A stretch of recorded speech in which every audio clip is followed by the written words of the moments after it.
Hey, hello there. I'm just setting up my presentation.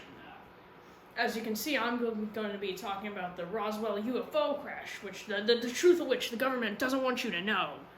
Now, for anyone who doesn't know, or has been tricked by the shadow government, something crashed in 1947 in the deserts of New Mexico, and I believe that it was a UFO. Roswell. Now, onto our timeline. Something crashed before June 14th in 1947 in the fields of Foster Ranch.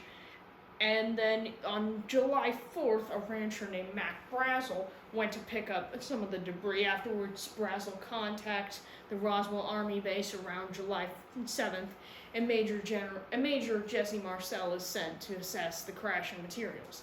The next day, under orders from Marcel and his superior officer, a public information officer, Walter Hott, released a press release saying that a flying saucer has been crashed down on Foster Ranch. The same day that releases, they changed their story. The pieces of debris were taken to Fort Worth, Texas, where they were identified as pieces of a weather balloon, which the Air Force took as their explanation.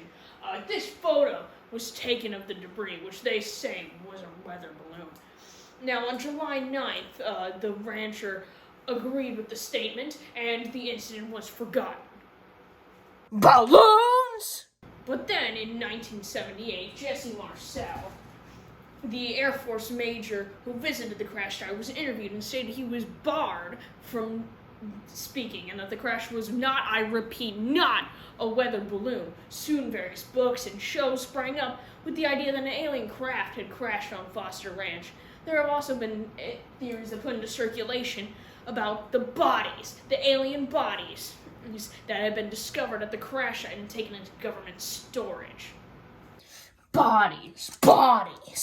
Little, tiny, gray, creepy bodies.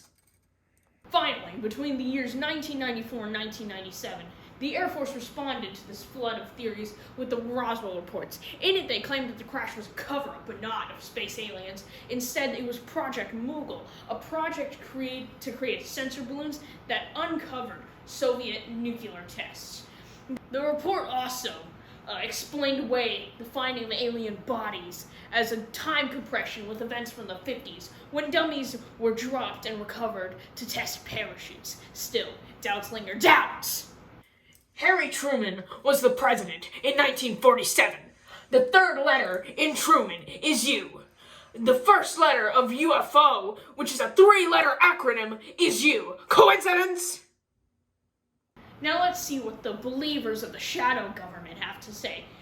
Before 1947, the hit radio play War of the Worlds, about an invasion of alien spacecraft, had scared the daylights out of the public and heightened the amount of military activity. With the bombing of Hiroshima and Nagasaki just 2 years before, people were paranoid about the threat of atomic war. U.S. military projects were widespread around this time, and therefore any number of them, not just Project Mughal, could have crashed into the New Mexico desert due to the sheer number of military bases in the region. On top of that, many theorists try to invalidate each other, and many conspiracies have been disproven as a result of arguments and investigation. And now for the points I've got to make. For a start, the U.S. government never admitted to any cover-up until 1994.